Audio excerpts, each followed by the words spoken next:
Boom.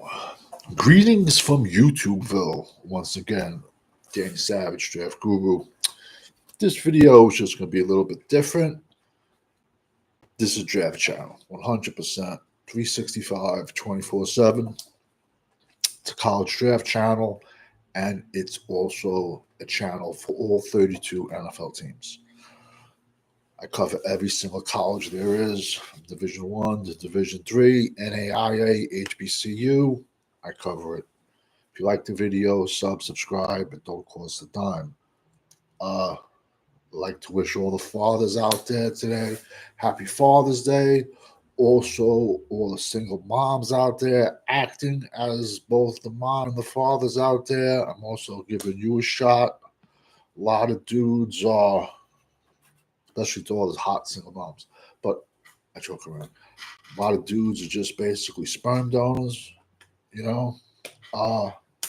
Wishing my father happy Father's Day. This is the first one. He's in heaven.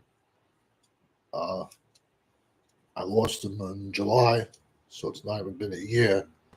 But as for being a Cowboy fan, I was born into this. Grew up watching Dallas, watching my father root for Dallas, with me rooting for Dallas as a kid. And a lot of people say I hate on Emmitt Smith, and I don't. I'm just, when I throw out information, I'm going to give you both sides of the coin type of guy. I've said it a million times. I think Warren Moon is one of the most underrated quarterbacks out there. If you put his numbers, he doesn't get talked about enough. How about all his lost yardage up in the Canadian League because of his color? Nobody wanted to play him. I just talk. I'm always like I root for the underdog, man. But long story short, this video is gonna be. We're gonna be comparing Emmitt Smith to Tony Dorsett as Dallas's number one running back of all time, because hopefully we can just not even bring up Ezekiel Elliott or DeMarco Murray into this conversation. So long story short, Tony Dorsett, Heisman Trophy winner at the University of Pitt. Dallas drafts him in 1977. Tom Landry, bro, he was brutal. Tom Landry was a disciplinarian, brutal, his way or the highway type of coach. That's it. He tried breaking Tony, tried breaking even Hollywood Henderson, man. So Dorsett's rookie year, which was 1977, he only started 4 games. Let that sink in. 4 games. He still had 1,280 yards, 13 touchdowns. And I'm not even talking about his receiving yards and TDs. Oh, wait, I got that. Then his rookie year, they go to the Super Bowl. He has 4 TDs that year. Dallas beats Denver.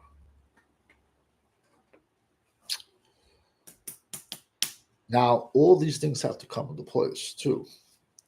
His best season was 1981, where he had 1,646 yards, 5 TDs, and 32 receptions for 325 yards.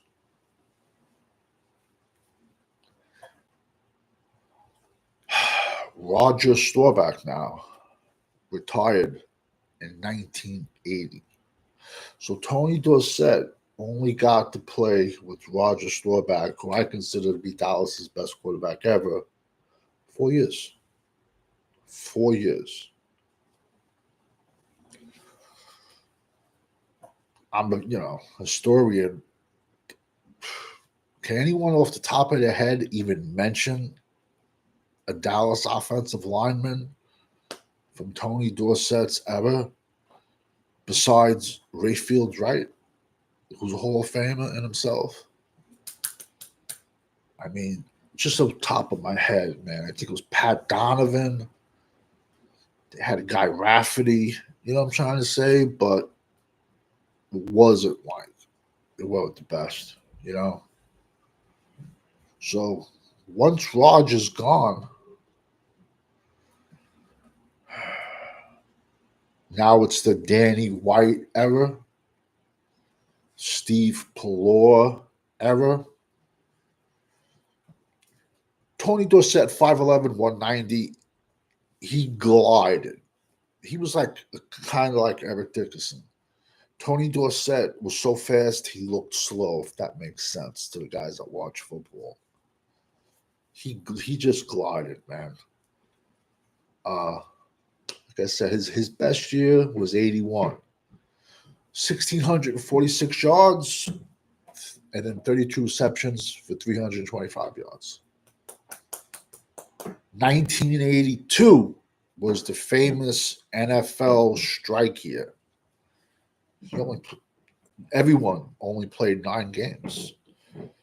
And he missed the Russian title. He lost to actually Freeman McNeil from the Jets by like 15 yards, 20 yards.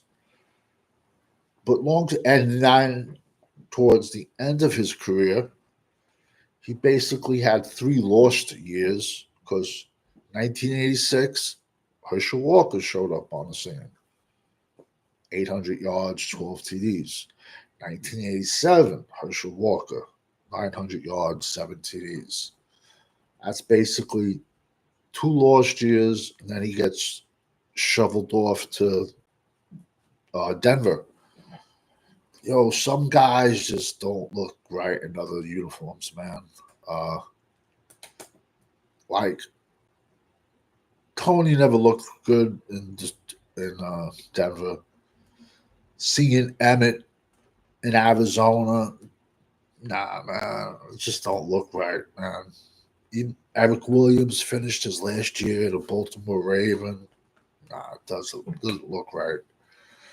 Seeing Montana in a Chiefs uniform, some things just don't look right, man. Seeing Bill Parcells on, Dallas sideline as a head coach made me want to vomit every week, man. Just some things just don't look right. So long story short,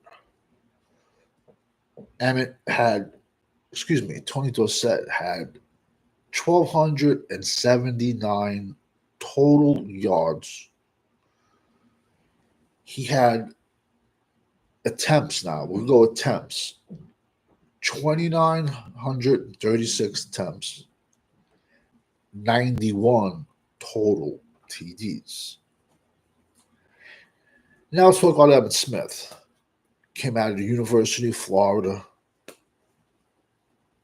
5'9", 190. 2 completely different style running backs. Completely different.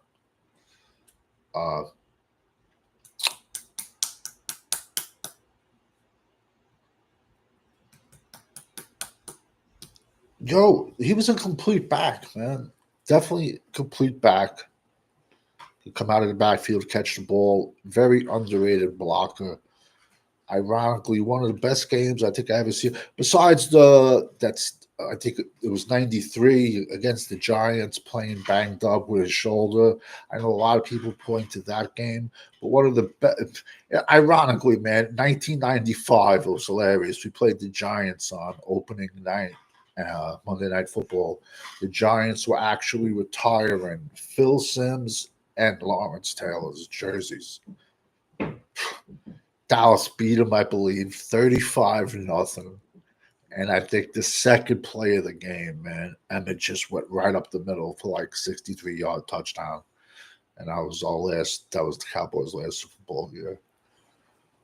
Emmitt, 5'9", 190, completely different back. Ironically, one of the best games I think I ever saw Emmitt play was, I think, 1996.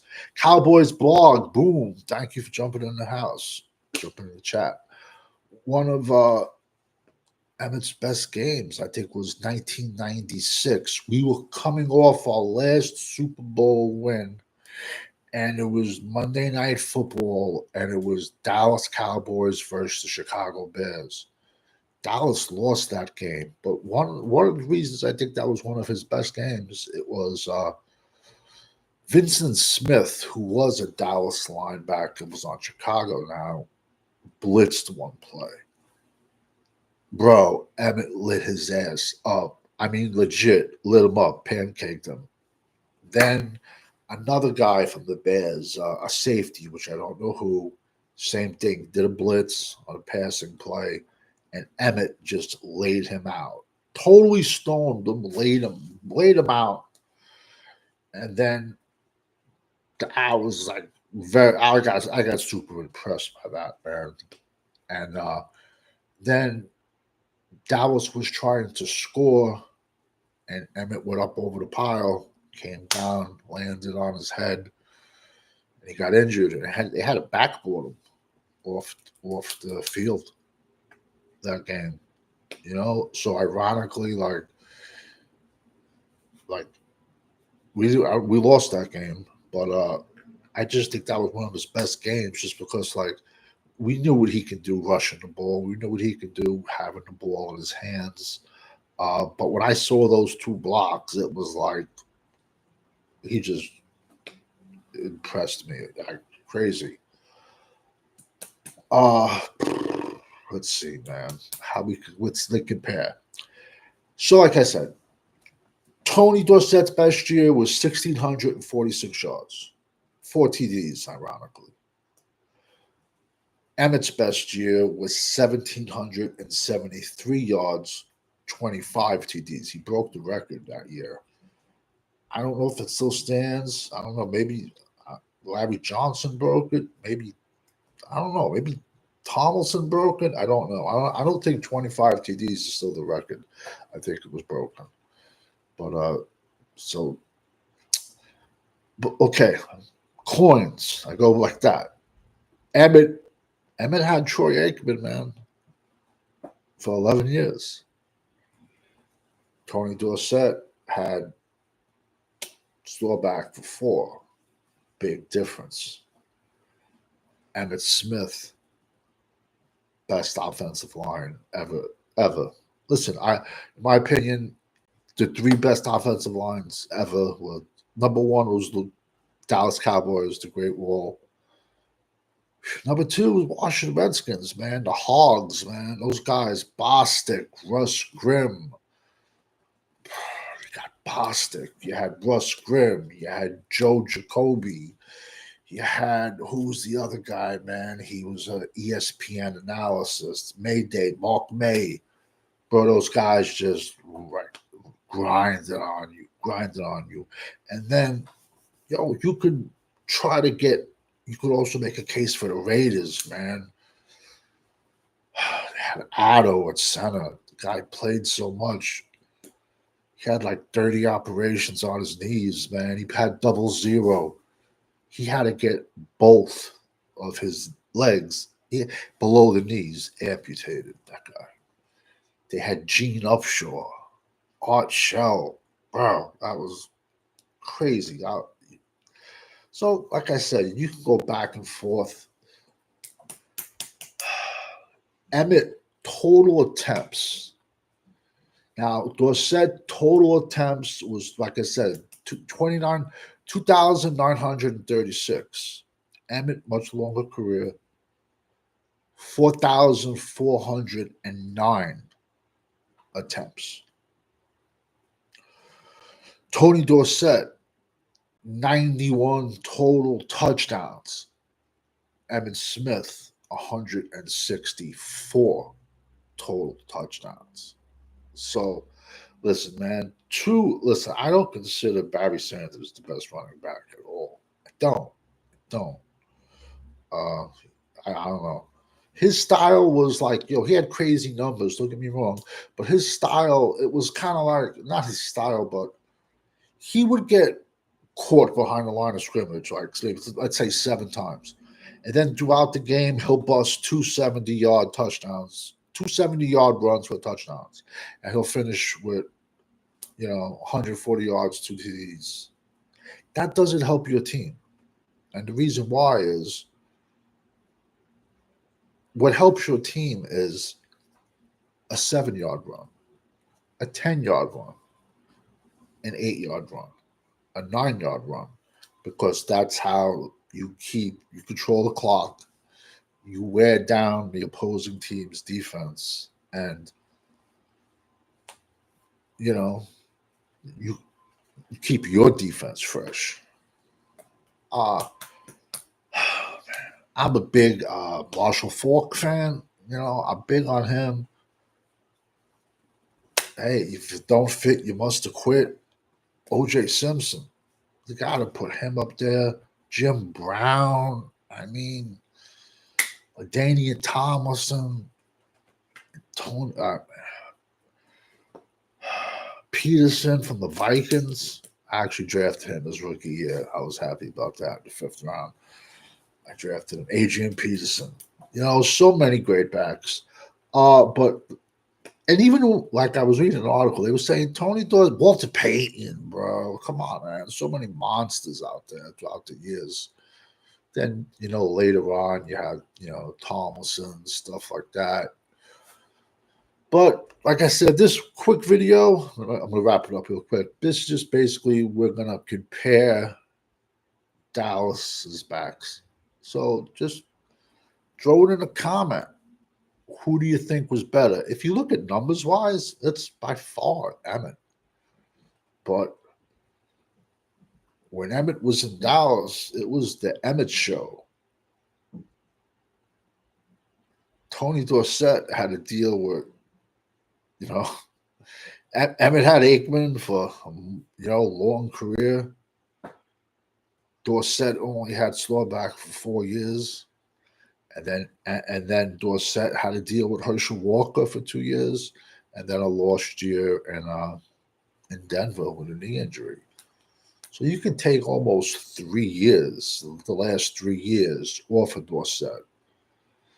I always like to move things around. It would have been a thing of beauty to see Tony Dorsett running behind the Great Wall of Dallas. Hands down. And I'll just throw this again. It pisses me off that offensive line. I'm a proponent of such older players because the Swiftie crowd, the NFL Hall of Fame was turned into a joke, and they just looking to put all these young cats in. There's so many old, forgotten warriors, man. It pisses me off, man.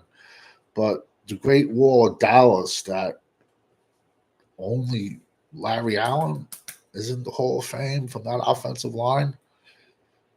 Yet, if you went back and looked at those years in the Pro Bowl, there was 4 Cowboys starting on the NFC Pro Bowl team. So all those cats made all those Pro Bowls. 2-A, Nate Newton, Kevin Gogan, Mark Stepnoski, Eric Williams. I don't care about the car crash. Eric Williams is considered one of the best offensive tackles to ever play the game and deserves to be in the Hall of Fame. Because everyone says Reggie White is dog pound. Boom. Thank you for jumping in the chat. What's up? Good. Same thing with you, man. Hope everyone had a great Father's Day, man. Everyone says Reggie White was the best defensive lineman ever. And that's a tough one because there's been so many grades throughout the years.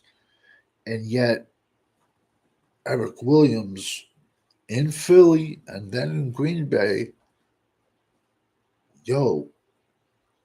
took Reggie White 6-7 yards down the field, picked him up and pancaked him on numerous plays.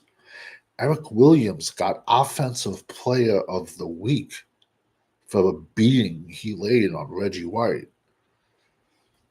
It's criminal. Criminal. Not more players from that offensive line are not in the Hall of Fame. It should be criminal. It took. Don't even get me started.